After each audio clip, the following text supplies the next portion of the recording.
Hi! அனைவருக்கும் sweet வணக்கம்.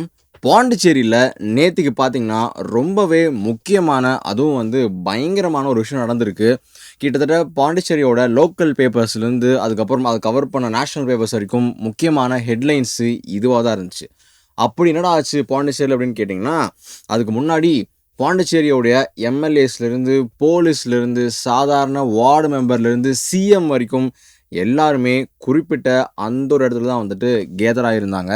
So என்னடா ஒண்ணுமே புரியலையே! அப்படி என்ன நடந்துச்சு அப்படின்னு கேட்டிங்கன்னா, பயங்கரமான விஷவாயு ஒண்ணு பாண்டிச்சேரியில ஒரு குறிப்பிட்ட ஏரியால தாக்கியிருக்கு. தாக்கப்பட்டதுனால சில பேர் இறந்தும் போயிருக்கிறாங்க. அதுவும் ஆஃப் நோ க்ளூ. எப்படி வந்துச்சு? எங்கேருந்து வந்துச்சு? திடீர்னு எப்படி இறந்தாங்கன்னு ஒரு க்ளூவுமே இல்லாம நடந்திருக்கு. இது திட்டமிடப்பட்ட சதியா? இல்ல ஏதாவது ஒரு லீக்கா? இல்ல ஆக்சிடென்டல் ப்ராப்ளமா? இல்ல யாராவது தவறுதலா பண்ணிட்டாங்களான்னு சொல்லிட்டு நெறைய கேள்விகள் போயிட்டுருக்கு. ஸோ இது எல்லாத்துக்கும் சேர்த்தி ஒரு ஆன்ஸர் தான் இன்னைக்கு இந்த வீடியோல பார்க்க போறோம். So what happened in Pondicherry? பார்க்க ஆரம்பிச்சலாமா?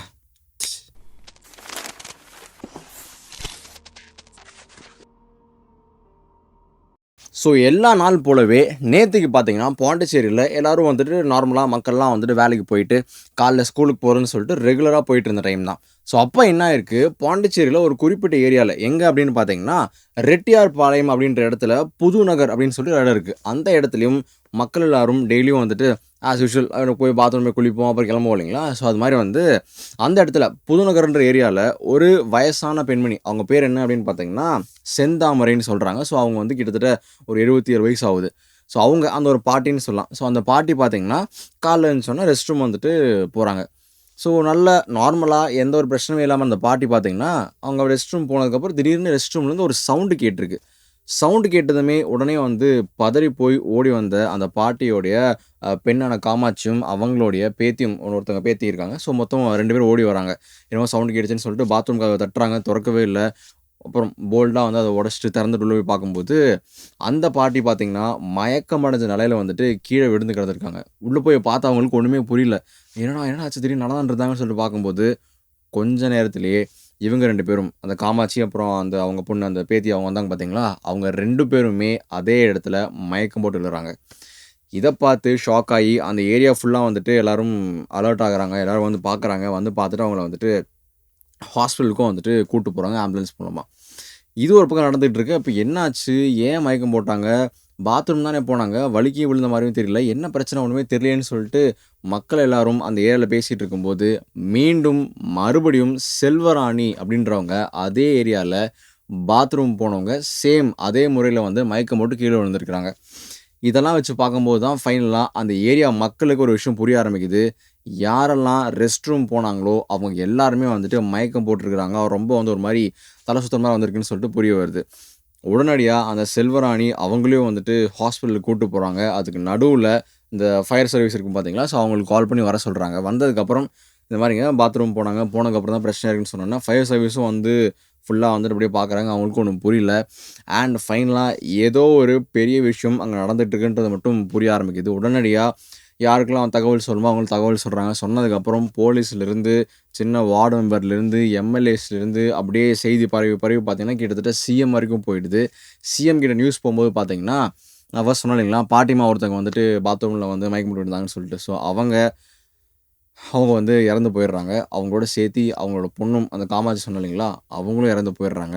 அது மட்டும் இல்லாம செல்வராணின்னு ஒருத்தவங்க இருந்தாங்க இல்லையா, இன்னொரு பக்கத்து வீட்ல. ஸோ இருந்தாங்கல்ல, அவங்களும் இறந்துடுறாங்க. கிட்டத்தட்ட 3 பேரு இந்த சம்பவத்தால இறந்து போயிடுறாங்க. சிஎம் வரைக்கும் நியூஸ் போயிடுது. சிஎம்மும் ஏரியாக்கே வந்துடுறாரு. புதுநகர் அந்த அந்த ஏரியாவுக்கு. வந்ததுக்கப்புறம் ஃபுல்லா பார்வையிடும்போது என்ன அவங்களுக்கு புரிய வந்திருக்குன்னா, சரி ஓகே. இந்த ரெஸ்ட் ரூம்ல தான் ஏதோ பெரிய ஒரு மேட்டர் இருக்குன்னு சொல்லிட்டு, மக்கள் எல்லாரையும் போலீஸ் வீடு வீடா போகாம, அந்த ஒலிபெருக்கி மூலமா சொல்லுவாங்க இல்லைங்களா? கமெண்ட்ரி மாரி. ஸோ அது மூலமா சொல்லி, மக்கள் எல்லாரையும் உடனடியா, நீங்க உங்க வீட்லருந்து வெளியேறுங்க. வெளியேறிட்டு அட்லீஸ்ட் 2 ஹவர்ஸ், 3 ஹவர்ஸ் இந்த பிரச்சனை சரியாகுற வரைக்கும் தயவு செஞ்சு யாரும் வீட்டுக்குள்ள போக வேணாம். அப்படின்னு சொல்லிட்டு கொஞ்சம் கொஞ்சமா ஆட்கள்லாம் வெளியேத்துறாங்க. ஏத்துனதுக்கப்புறம் இப்போ ஃபுல்லா அந்த கண்ட்ரோல் கவர்மெண்ட் அஃபிஷியல்ஸ் கிட்ட வந்துருது. இப்போ போயிட்டு ஆராய்ச்சி பண்ணாங்க. சரி என்ன ஆச்சு? என்ன பிரச்சனை வந்திருக்கும்? அப்படின்னு பார்க்கும்போது, ஒரு வேள ட்ரைனேஜ் மூலமா ஏதாவது கேஸ் லீக் ஆயிருக்குமா? அப்படின்னு சொல்லிட்டு போய் நம்ம டெஸ்ட் பண்ணலான்னு சொல்லிட்டு போய் டெஸ்ட் பண்ணி பார்க்கும்போது தான் தெரிய வருது. அங்க இருக்கிற அந்த ஒரு ட்ரைனேஜ் ட்ரீட்மெண்ட் பிளான்ட் இருக்கும் பார்த்தீங்களா? ஸோ அந்த பிளான்ட்ல பாதாள சாக்கடையில அங்க இருக்கிற ஏதோ ஒரு விஷவாயு கலந்திருக்கு. ஸோ அப்படி கலந்த அந்த விஷவாயு பார்த்தீங்கன்னா, பாதாள சாக்கடை மூலமா ட்ராவல் ஆகி எங்கே எக்ஸிட் ஆகுறதுன்னு தெரியாம, ஒவ்வொரு வீட்டு ரெஸ்ட் ரூம் வழியா வந்து எக்ஸிட் ஆயிருக்கு. ஸோ யாரெல்லாம் வந்துட்டு காலைல ரெஸ்ட் ரூம் போனாங்களோ, அவங்க எல்லாருமே அந்த கேஸால பாதிக்கப்பட்டு அங்கேயே வந்து மயக்கம் போட்டுருக்காங்க. அந்த கிட்டத்தட்ட ஆல்ரெடி வந்து ஏஜ்ல ரொம்ப அதிகமானோம் அப்படின்ற காரணத்தால பெருசா அவங்க பாடி வந்து அதனால தாங்க முடியல. அதனால வந்துட்டு சில பேர் அங்கேயே வந்து இறந்தும் போயிருக்கிறாங்க. அதுக்கப்புறம் உடனடியா வந்த மத்த கவர்மெண்ட் அஃபிஷியல்ஸ் பார்த்தீங்கன்னா, வீட்ல இருக்கிற எல்லா அந்த பாதாள சாக்கடையும் வந்து திறந்து விட்டுருக்காங்க. ப்ளஸ் ரோட்லேருந்து அந்த பிளான்ட்ஸையும் திறந்து விட்டுருக்காங்க. ஸோ தட் அந்த கேஸ் வந்து எஸ்கேப் ஆகணும் அப்படின்றதுக்காக. ஒரு கட்டத்துக்கு அப்புறம் இந்த பிரச்சனை வந்துட்டு ஒரு சில மணி நேரங்கள்ல வந்துட்டு ஓரளவுக்கு க்யூர் செய்யப்படுது. அதுக்கப்புறம் இதுக்கு என்ன பிரச்சனை? யார் காரணம்னு தேடி கண்டுபிடிக்கும்போது திருப்பியும் நம்ம சங்கர் சார் படத்தில சொல்ற மாரி தான். அலட்சியம், அலட்சியம், அலட்சியம் தான். ஸோ தவறுதலா ப்ராப்பரா ஒரு பைப்லைன் சிஸ்டம் வந்துட்டு சரி பார்க்காம இருந்ததுனால, அது தவறுதலா லீக் ஆகி, இங்க கலந்து அது வீட்டுக்கு வந்து இன்னைக்கு பார்த்தீங்கன்னா, கிட்டத்தட்ட ஒரு 3 உயிர் வந்து இறந்து போயிருக்கு. 4வதா ஒரு உயிர் வந்துட்டு ஹாஸ்பிட்டல்ல போராடிக்கிட்டு இருக்கு. ஸோ இது யாரோட கவனக்குறைவுன்னு சொல்றதுன்னு தெரியல. But anyways happened is happened தான். இதுதான் பாண்டிச்சேரியில நடந்த ஒரு சம்பவம். நம்ம கிட்டத்தட்ட வந்துட்டு ஒரு சில மாசங்களுக்கு முன்னாடி ஒரு நெறைய சம்பவங்கள் பார்த்துருப்போம்.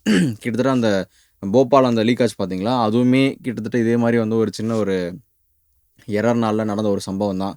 அதே மாரி ஆஃப்ரிக்கால நெனைக்கிறேன். ஆஃப்ரிக்கால வந்து எனக்கு அந்த லேக் பேர் மறந்து போச்சு. லூவர்ஸ் லேக்கோ ஏதோ சொல்லுவேன் ஏதோ வந்துச்சுன்னு நெனைக்கிறேன். ஸோ அந்த லேக் பக்கத்தில இருந்த ஒரு கிராமமே பார்த்தீங்கன்னா, கிட்டத்தட்ட ஒரே நைட்ல ஃபுல்லா இறந்து போயிருப்பாங்க. ஒருத்தர் 2 பேர் தவிர. ஸோ இது எல்லாமே பார்த்தீங்கன்னா வந்துட்டு, ஒரு விஷயத்தோட சேர்த்து பொருந்தது. ஒரு ஹியூமன் எரர் எந்த அளவுக்கு வந்து மிஸ்டேக் ஆகி போலாம் அப்படின்னு சொல்லிட்டு. ஸோ அந்த மாரி நல்ல வேளை பெருசா எதுவும் பாண்டிச்சேரியில நடக்கல. சின்னதா ஒரு சம்பவத்தோட முடிஞ்சு போச்சு. ஸோ வரும் காலங்கள்லயாவது அட்லீஸ்ட் நம்ம சொல்லிட்டே தான் இருக்கோம் எல்லா வீடியோலயும். இந்த மாரி எரர்ஸ் இருக்குன்னு சொல்லலாம். யாரையும் ப்ளேம்லாம் பண்ண விரும்பல. பட் இருந்தாலும் இந்த மாரி எரர்ஸ்லாம் நடக்காம இருக்கிறதுக்கு வேற ஏதாவது மெத்தட் இருக்கா? வழிமுறை இருக்கான்னு சொல்லி கண்டுபிடிச்சா இன்னும் பெட்டரா இருக்கும்ன்றது என்னுடைய கருத்து. ஸோ அதே மாரி நம்ம ஆல்ரெடி நெறையா சொல்லுவோம் இல்லைங்களா? போபால் மாரி ஒரு சம்பவம் நடக்கக்கூடாது. நான் ஆல்ரெடி சொன்ன மாரி அந்த ஆஃப்ரிக்கன் அந்த லேக் அது மாரி நடக்கக்கூடாது. இன்னைக்கு நடந்த பாண்டிச்சேரி நடக்கக்கூடாதுன்னு சொல்லிட்டு, ஒவ்வொரு தடவ நடக்கக்கூடாது, கூடாது அப்படின்றத நான் சொல்றேன். பட் ஆனா ஏதோ ஒரு வகையில ஏதோ ஒரு சம்பவம் நடந்துக்கிட்டே தான் இருக்கு. ஸோ இது என்ன இதுக்கு என்ன முயற்சி பண்ணலாம்? என்ன ஸ்டெப்ஸு? எங்க தடுக்கலாம்? என்ன ஒரு சிஸ்டம் அமைக்கலான்றது மேபி இன்னும் ப்ராப்பரா பண்ணா, இந்த மாரி விஷயங்கள் ஃப்யூச்சர்ல நடக்காம இருக்கிறதுக்கு ஒரு நல்ல ஒரு ஒரு சொல்யூஷனா இருக்கும்னு நெனைக்கிறேன். ஸோ யோசிச்சு பாருங்க. இது யாருமே எதிர்பார்க்காத விஷயம் இல்லைங்களா? காலைல நார்மலா போற மாரி எல்லாருமே பாத்ரூம் போறோம். திடீர்னு வீட்ல இல்ல நீங்களே வந்துட்டு மயக்கம் போட்டு விழுந்தீங்கன்னா வந்துட்டு, இது எங்க போய் இது வைக்கிறதுன்னு தெரியல. ஸோ ஸோ இதுலேருந்து என்ன தெரிய வருதுன்னா, நம்ம வீடு கூட நமக்கு ஒரு வேள வந்து சேஃப்டி இல்லையோன்றது தெரிய வருது. ஏன்னா நம்ம நெறையா இதுவும் பார்ப்போம் இல்லையா? அந்த பாத்ரூம்ல மயக்கம் போட்டு விழுந்திருக்கிறாங்க. அடுத்து வந்து கிச்சன்ல கேஸ் வெடிச்சு ஒரு கேஸ் லீக் ஆகி நெறைய பேர் இப்போ ரீசென்ட்டா நம்ம பார்த்துருப்போம். அதுக்கப்புறம் காய்கறில அளவுக்கு அதிகமா நஞ்சு இருந்து அத கழுவாம சாப்பிட்டதுனால, அதுவும் அதுவும் எங்கேயோ நான் படிச்சிருக்கேன். ஸோ கழுவாம சாப்பிட்டதுனால அவங்களும் இறந்து போய் பார்த்துருக்கேன். நெறைய விஷயங்கள். ஸோ கிட்டத்தட்ட பூமி பார்த்தீங்கன்னா, no no place is safe அப்படின்ற மாரி தான் இருக்கு. ஸோ முடிஞ்ச அளவுக்கு கேர்ஃபுல்லா இருங்க. அந்த மாரி ஆல்ரெடி இப்படி ஏழ்றையா சுத்திட்டு இருக்கிற பட்சத்தில நம்மளும் ஏதோ ஒரு ஏழ்றைய கூட்டாம ஓரளவுக்கு பார்த்து பாதுகாப்பா இருந்துட்டு போயிடலான்றது என்னுடைய சின்ன கருத்து. So that's it for today. மீண்டும் உங்களை நாளை மற்றும் ஒரு வீடியோவில் சந்திக்கிறேன். Until thank you. பாய்.